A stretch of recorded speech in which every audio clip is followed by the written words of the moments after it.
দুনিয়াতে আসছেন জান্নাত থেকে, তখন জান্নাতি পাথর নিয়ে আসছেন এই হজরে আসওয়াদ। এটা ছিল সাদা, মানুষের গুনাহ টেনে টেনে কালা হয়ে গেছে। আবার মানুষের গুনাহ যেমন টানে, কিছু কিছু নিমক হারামের পাথর থেকে গুনাহ ভিতরে আসে। আসার কারণে হজের পরে আইসা কাম আরো বাড়ায়। এরম নাই? হাজি নামের ফাজি, ভিআইপি প্যাকেজের হাজি, আগের তুলনায় এখন হারাম খাওয়া বাড়ায় দিছে, সুদ বাড়ায় দিছে, ঘুষ বাড়ায় দিছে। আছে না নাই? আল্লাহ হেদায়েত দান করুন। ভাইরা আমার, আল্লাহ তাআলা বাইতুল্লাহ সেখানে ফেরেশতা দিয়া নির্ধারণ করায় দিলেন। আর বাইতুল্লাহ বানাবার আগে এই পানির উপর আল্লাহ কুদরতের নজর দিলেন। তো ঢেউ শুরু হলো, ঢেউয়ের মধ্যে ফেনা জমলো, ফেনা একসাথে মিলতে মিলতে গাঢ় হয়ে গেল, চামড়ার মতো মোটা হয়ে গেল। আল্লাহ তাআলা ফেরেশতাদের সরদার জিব্রাইলকে বলে, ওখান থেকে মাটির চামড়া কিছু নিয়ে আসো। জিব্রাইল পারেন নাই, মিকাইল আসলেন পারেন নাই, এরপর ইসরাফিল আসছেন পারেন নাই, আজরাইল আইসা কোনো আওয়াজ নাই নিয়ে মাওলার কাছে কয় নেন। কোনো কথা নাই, খাতির নেই। যখন দিছে, ওই চামড়া থেকেই আদম নবীকে আল্লাহ বানাইছে। চামড়ার আরবি আদিম, আদিম থেকে আদম। তাহলে আমাদের বাবার জন্মভূমি কই? মূল বাইতুল্লাহ, এটা মূল জায়গা। আল্লাহ আদমকে বানায় জান্নাতে রাখলেন। সারা রাত্রেও শেষ হবে না, তার মানে যে আমি সারা রাত করবো এটা কোনো কথা? আর আপনারা ওদিক দিয়ে উঠবেন আর বাইরে যে বিড়ি ঠানবেন আর কইবেন হুজুর চালায় যান, এত ঠেকা। এই বয়ান শেষ করতে, পুরা শেষ করতে ফজর লাগবে, ফজর, তাও পুরা শেষ করা যাবে। বাকি বয়ান কাউকে মুখস্থ করানো বা নিজের এলেমকে জাহের করানো, মূল হলো আল্লাহ আমাদের হেদায়েতের দৌলত দান করেন, এটা হলো আসল। এত সুন্দর কথা শুনে যদি একটু তওবার দিকে ফিরতে না পারি, জীবনের মূল্য কি? গরুও মরে, আমিও মরে। जिंदगी में बंदगी तू करना है, जिंदगी में बंदगी तू करना है, जिंदगी बे बंदगी शर्मिंदा है, जिंदगी बे बंदगी शर्मिंदा है। यहाँ हम सब मुसाफिर, दिल ना लगा, अहले दिल की नजर से रूह करता जा,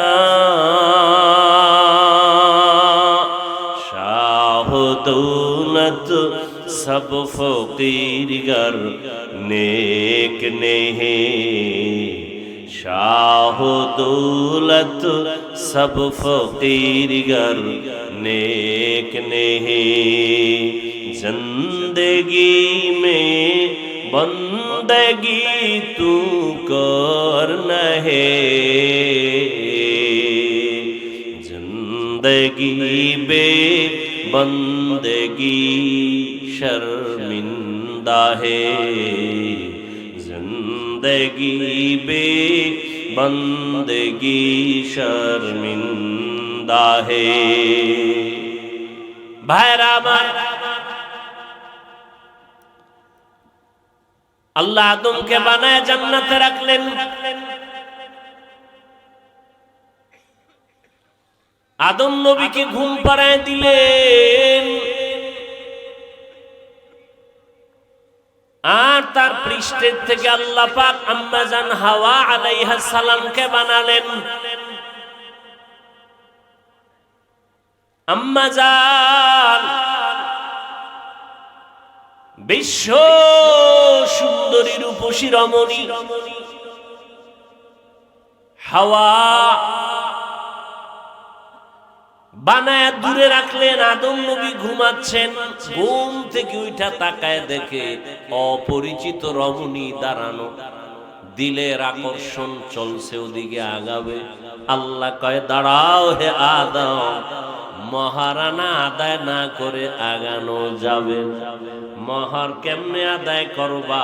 আমার হাবিব মুহাম্মদের নামে 11 বার দরুদ শরীফ পড়ো। हर के पाशद आमिले सल्लू मुदम आतिशे दो जुक्षवत परवाए हारा।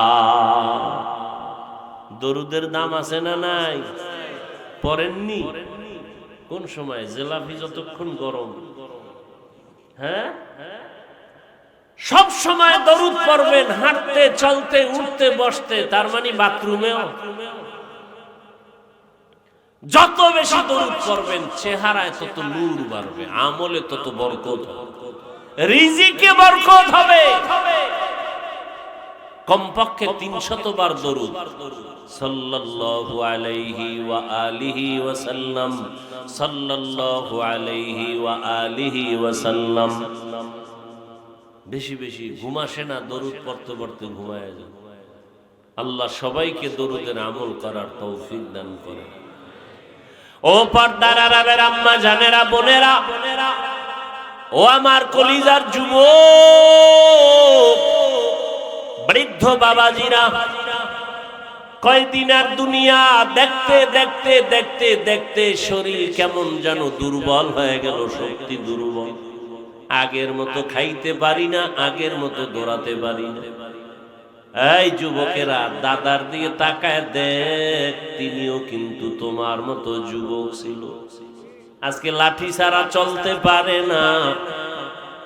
ওই তোমার মতো যুবক থাকতে একটা মরিচ পোড়া দিয়া খানা পান্তা ভাত খাইয়া যেই লাভ দিত, এখন সে বিরিয়ানি কোরমা খাইয়াও সেই শক্তি আর কাদের কুদরত দারি বরকামাল আনতা রব্বি আনতা হাসবি যুল জালাল। আল্লাহ তাআলা ইবাদতের ঘর বানাইলেন বাইতুল্লাহ। আদম নবীকে জমিনে পাঠাইলেন, আম্মা জান হাওয়াকেও পাঠালেন। ঘটনা মাঝখানে অনেক আছে। দুজন, আদম নবী চরণদ্বীপ ভারতে, আম্মা জান হাওয়া জেদ্দা। এই ভারতের জমিন থেকে আদম আলা নবিয়িনা ওয়া আলাইহিস সালাতু ওয়াস সালাম পায়ে হেঁটে হেঁটে গিয়া বাইতুল্লাহ হজ করেছেন 1000 বার। কি বলবেন?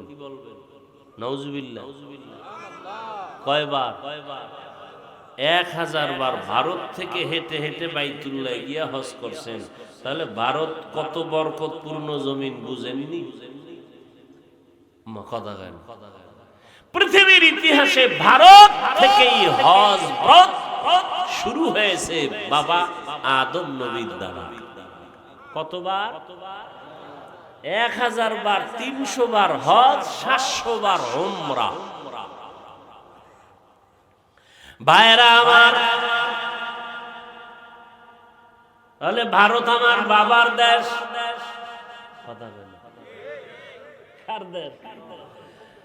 ফেসবুকে লিখবি না ভারতের দালাল আইছে, বদমাস কোথাকার, মূর্খ কোথাকার, ইতিহাস জানো না। দিল্লি শহর রাজধানী ভারতের এখনো দাঁড়ানো আছে মুসলমানের ঐতিহ্য কুতুব মিনার। আছে না নাই? আমাদের এটা গর্ব না? শুধু কি তাই, গোটা দুনিয়ার জমিনে যত ইসলামের খেদমত চলে সব ইসলামের খেদমতের পাওয়ার হাউস ভারত। কোথায়? দেওবন্দ। বানায় বলতেছি, সাহস থাকলে অস্বীকার করো। এগুলি বলা আমার অপরাধ? হ্যাঁ, এই ইতিহাস কয়জনে জানে? কম জানে। ফট করে ফেসবুকে লাগবে ভারতের দালাল, তোর 14 গোষ্ঠী দালাল, আমরা দালাল না, আমরা মদিনার দালাল। আমরা মদিনার দালাল দেখে টুপি পরেছি, দাড়ি রেখেছি, নামাজ পড়ি, মানুষকে নামাজের জন্য পায়ে ধরি। আল্লাহ হেদায়েত দান করুন। আসলে কি জানেন,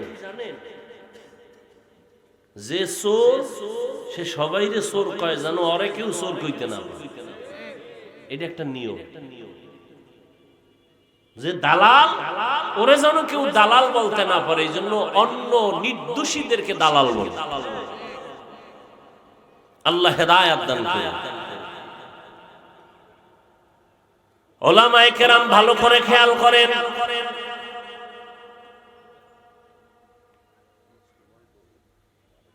আদম আলা নবিয়িনা আলাইহিস সালাম জমিন থেকে বিদায়ের 600 বছর পর, একই ধারাবাহিক বলতেছি না, মাঝখানে অনেক কথা থইয়া যাইতেছে। মা হাওয়ার সাথে মোলাকাত হইছে না, দুইজনের সংসার শুরু করছে। আগুন নাই, জিব্রাইলের কয় জিব্রাইল আগুন নিয়ে যা, আদম রান্না করবে কেমনে? এমন আগুন দিছে যে তরকারি সুদ্ধা, পাত্র সব পুরা ছাই। এখন আদম কয় আল্লাহ আগুন দিলে এই আগুন। আল্লাহ কয় জিব্রাইল আগুনের সমুদ্রে নিয়ে 3 বার চুবানি দাও, 3 বারে 3000 বছরের তাপ কমে গেছে। এবার বাকি আদম রে দিয়া বাকিটা পাহাড়ের পাথরে ফেলে দাও। এজন্য পাথরও আগুন আছে, পানিতেও। এই কি আমি ঘুমের থেকে স্বপ্ন দেখে কইতেছি মনে করতেছি? সংসার শুরু করলেন দুজন মিলে মিলে, দুইজনার বছরে বছরে 2 জন সন্তান, 1 ছেলে 1 মেয়ে। পরের বছর আবার 1 ছেলে আর 1 মেয়ে। আগের বছরের ছেলে পরের বছরের মেয়ের সাথে বিয়া, আগের বছরের মেয়ে পরের বছরের ছেলের সাথে বিয়া। আপনারা কালকে থেকে এই সুন্নতটা শুরু করবেন।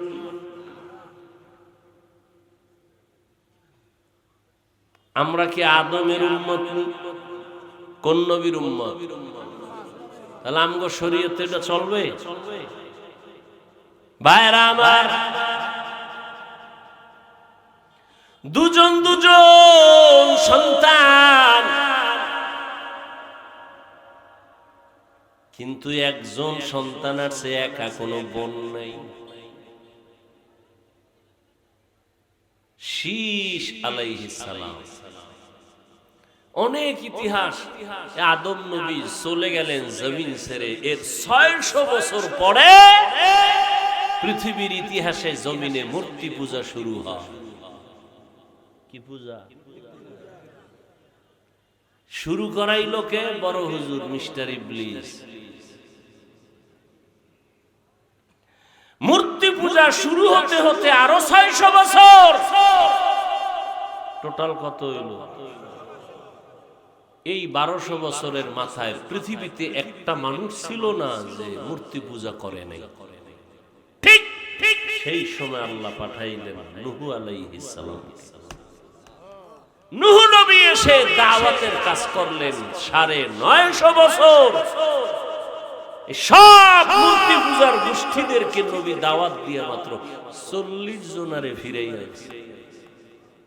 কয়শো বছরে কয়জন? 950 বছরে দাওয়াত দিয়ে কয়জন আইছে মূর্তি পূজার থেকে ফিরিয়া? মাত্র 40। আল্লাহ কইলেন শেষ, আর একটাও ফিরবে না। নূহ নবীকে যদি নাই ফিরে মারো, এমন এক গজব দাও, একটাও যেন না। দোয়া করলেন নূহ নবী, কোরআনের আয়াত। قال نوح رب لا تذر على الأرض من الكافرين ديارا إنك إن تذرهم يضلوا عبادك ولا يلدوا إلا فاجرا كفارا رب اغفر لي ولوالدي ولمن دخل بيتي مؤمنا وللمؤمنين والمؤمنات ولا تزد الظالمين إلا تبارا। মুসা নূহ নবীর দোয়া কবুল হয়ে গেছে। নবী কয়, আল্লাহ কয় নবী এবার একটা বিশাল বড় জলযান বানান। কি যান? জলযান বানান। 40 জন মুমিন আর পশু পাখিদের মধ্যে জোড়ায় জোড়ায় একটা একটা, 2 গরু, 2 ছাগল, 2 হাতি, 2 ভেড়া, সব উঠাইবেন ওটার মধ্যে। ওটার নাম কি? ওটার নাম কি? কিস্তি মানে নৌকা বলা গুণা হইব, গুণা। জাহাজ, বিশাল নৌকার কত বড়, 2টা হাতির একটা নৌকায় 40 জন বন্যা দেন, টের হইবে নৌকার তলা কইয়ার আমনে। এটা ফাও কথা আমাদের মধ্যে মশহুর হয়ে গেছে, গলত। নৌকা না জাহাজ? জাহাজ বানাইতে বললেন। এরপর তো ঘটনা আপনারা জানেন, কত আর কত, সব শেষ হয়ে গেল তুফানে। ওই জাহাজে 40 জন মুমিন আর নূহ নবীর 3 সন্তান, হাম, শাম, ইয়াফাস। আর একটা তো উল্টা পাল্টা কইরা শেষ, ওটা ধ্বংস হয়ে গেছে। ওটা বাপের দায় উঠবে না, এর পাওয়ার বেশি। হায় হায়, আলেমদের সামনে অনেকে পাওয়ার দেয় না, কারো পাওয়ার টিকবে না। মুকুটহীন সম্রাট কোরআনওয়ালা, এদের পাওয়ারই টিকবে। ভাইরা আমার, নতুন ভাবে আবার দুনিয়াটা আবাদ হলো পয়গম্বর নূহ নবীর 3 সন্তানের মাধ্যমে। এই জন্য নূহ নবীকে বলে দ্বিতীয় আবুল বাশার, দ্বিতীয় আদি পিতা। কারণ নতুন ভাবে আবার দুনিয়া আবাদ হয়েছে কার দ্বারা? পয়গম্বর নূহ আলা নবিয়িনা ওয়া আলাইহিস সালাতু ওয়াস সালামের দ্বারা।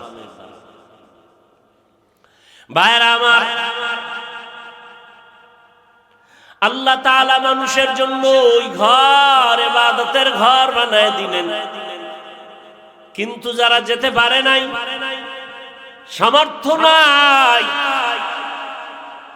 নবী সান্ত্বনা দিয়া কয়, যারা গরিব বাইতুল্লাহ যেতে পারবা না, আল্লাহর ঘর মসজিদে যাও, ঘরে নামাজের থেকে 25 গুণ সওয়াব হবে তোমার মসজিদে গিয়া। জুমায় যদি যাও আরো বেশি সওয়াব, 500 গুণ বেশি। শুধু তাই না, যদি আল্লাহর মোহাব্বত নিয়ে যাইতে পারো, হজের ওই বাইতুল্লাহর জিয়ারতের বরকত আল্লাহ তোমাকে দান করবে। এবং কিয়ামতের ময়দানে ধনীও জান্নাতে যাবে, গরিবও জান্নাতে যাবে। তবে ব্যবধান, ধনী লোকের 500 বছর আগে গরিব জান্নাতে যাবে। ও আমার গরিব ও যুবক, সন্তানটারে ডাক্তার বানান, ইঞ্জিনিয়ার বানান, কিন্তু অনুরোধ নেককার বানাইন। ও যুবক, গরিব হলেও তুমি নেককার ডাক্তার হও, নেককার ইঞ্জিনিয়ার হও। স্কুলে পড়ো, কলেজে পড়ো, চাকরি করো, গুনাহগার ডাক্তার হও না, ঘৃণিত ডাক্তার হও না। 5 ওয়াক্ত নামাজি ডাক্তার হও, কোরআন তেলাওয়াত করনেওয়ালা ডাক্তার হও। আমার মাওলার কোরআন পড়ো আর দেখো সওয়াব আমলনামায়। বাইতুল্লাহর দিকে তাকায় দেখবা সওয়াব, মা বাবার চেহারা দেখবা সওয়াব। ওই আল্লাহর ঘর দেখতে না পারলো আল্লাহর কাছে দোয়া করো, কান্না করো, নামাজ 5 ওয়াক্ত আদায় করো, ইশরাক আউয়াবি নামাজ আদায় করো। আর গুনাহমুক্ত করে দাও। আল্লাহ তোমাকে ঘুমের মধ্যে হলেও রাসূলের সাথে মোলাকাত করায় দিবেন। এখনো সময় আছে, তওবা করে নাও। ও পর্দার আড়ালের আম্মা জান, আপনার মতো দামি মা আর কে আছে? আপনারা তো নবীদের মায়ের মতো মা, সাহাবায়ে কেরামদের মায়ের মতো মা, হাফেজে কোরআনের মায়ের মতো মা। এরে আম্মা জান, আপনারা তো ঈসা নবীর মা মারিয়াম আলাইহিস সালামের মতো দামি। আপনারা তো খাদিজাতুল কুবরা রাদিয়াল্লাহু আনহার মতো, আয়েশা রাদিয়াল্লাহু আনহার মতো। আল্লাহ সন্তান দান করছেন, নামাজ আদায় করে সন্তানটাকেও নামাজি বানান। ইঞ্জিনিয়ার বানাবেন, বাধা নাই। প্রফেসর বানাবেন, বাধা নাই। ডাক্তার বানাবেন, বাধা নাই। এখনো সময় আছে, তওবা করেন, স্বামীর মাল হেফাজত করেন, নামাজ আদায় করেন। বেপর্দায় ঘোরাফেরা আর কত করবেন? জীবনে বেপর্দায় আড্ডা তো কম দিলেন না, জীবনে তো নামাজ কম ছাড়লেন না, মোবাইলে সময় তো কম নষ্ট করলেন না। এখনো সময় আছে, হজের মাস বরকতের মাস। ওই হাজী সাহেবরা হজের মাসে এহরামের কাপড় পরবে, হজের জন্য নখ কাটবে না, চুল কাটবে না। আপনারা যারা যেতে পারবেন না, নবী বলছেন তাদের নমুনা কিছুটা তোমরাও ধারণ করো। তোমরাও কোরবানি দেওয়ার আগ পর্যন্ত নখ কাটিও না, চুল কাটিও না। তোমরাও তাদের সাদৃশ্য যদি হতে পারো, বরকত পেয়ে যাবে। ও মা, এখনো সময় আছে, তওবা করেন। বৃদ্ধ বাবাজি, আপনার মতো কত বুড়ারা নামাজি, অভাব নাই। ও যুবক বাবা, তোমার মতো কত যুবক ডাক্তার, ইঞ্জিনিয়ার, নামাজি, অভাব নাই। ড্রাইভারি করে, নামাজ পড়ে, কৃষি কাজ করে, নামাজ পড়ে, নদীতে মাছ ধরে, নামাজ পড়ে। তোমার মতো বান্দা যুবক জেনারেল লাইনে পড়ে, ব্যবসা করে, নামাজ ছাড়ে না, চাকরি করে, নামাজ ছাড়ে না। আল্লাহর কাছে তওবা করো, আর গুনাহ করবা না। আল্লাহ যেই জন্য আমাদের বানাইছেন, ওই ইবাদতের জন্য তৈরি হও। মরিয়া গেল আর নামাজ ছাড়বা না, দাড়ি কাটবা না, বেপরদায় চলবা।